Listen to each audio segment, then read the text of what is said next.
এতিয়া মই চিকেন বনাব লৈছোঁ মই কৈছিলোঁ যে কেনেকৈ বনাম বুলি ইয়াতে তেলখিনি গৰম হ'ব দিছোঁ আৰু আনফালে দালি মানে বইল কৰি আছোঁ দালি তেলেনি মাৰাই মাৰিম আৰু ইয়াতে মানে পিঁয়াজ আৰু জলকীয়া কাটি লৈছোঁ জলকীয়া কেইটামান দিছোঁ আৰু এইখিনি চালাড খাবৰ কাৰণে পিঁয়াজখিনি ৰেডি কৰি লৈছোঁ আৰু তিয়ঁহ আৰু গাজৰ মানে চেলাই থৈ দিছোঁ সেইখিনি মানে ভাত খোৱাৰ টাইমত দি দিম আৰু এতিয়া মই পিঁয়াজখিনি দি দিছোঁ গাইছ চাব দেই ৰাতিৰ কাৰণে খানা বনাই আছোঁ এতিয়া চিকেন বনাব লৈছোঁ গাইছ আৰু পিঁয়াজ দি দিছোঁ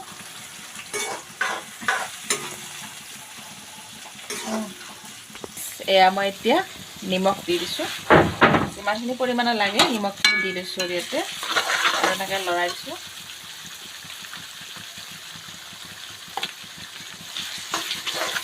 আৰু মানে পিঁয়াজখিনি ৰঙা হ'ব লাগিব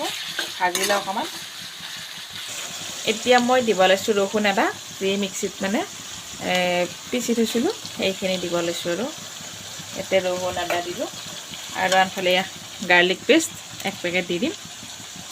গাৰ্লিক পেষ্টটো দিলে মানে এটা সুগন্ধি হয় ধুনীয়া লাগে আৰু খাবলৈ বহুত টেষ্টি হয় মই এতিয়া মছলাখিনি দি দিছোঁ যিখিনি মছলা লাগে মই ইয়াতে মানে ঢাকনিখনতে উলিয়াই লওঁ এনেকৈ জোখ কৰি কিনে এতিয়া পিঁয়াজখিনি মোৰ ধুনীয়াকৈ ৰঙা হৈ গ'ল আৰু চাওকচোন গাইছ কালাৰটো কেনেকুৱা হৈছে দেখিবলৈ কালাৰটো কেনেকুৱা হৈছে জনাব দেই গাইছ এতিয়া মই এইখিনি চিকেনখিনি মানে বইল কৰি লৈছিলোঁ এতিয়া মই ইয়াতে কেৰাহীত দি দিম আৰু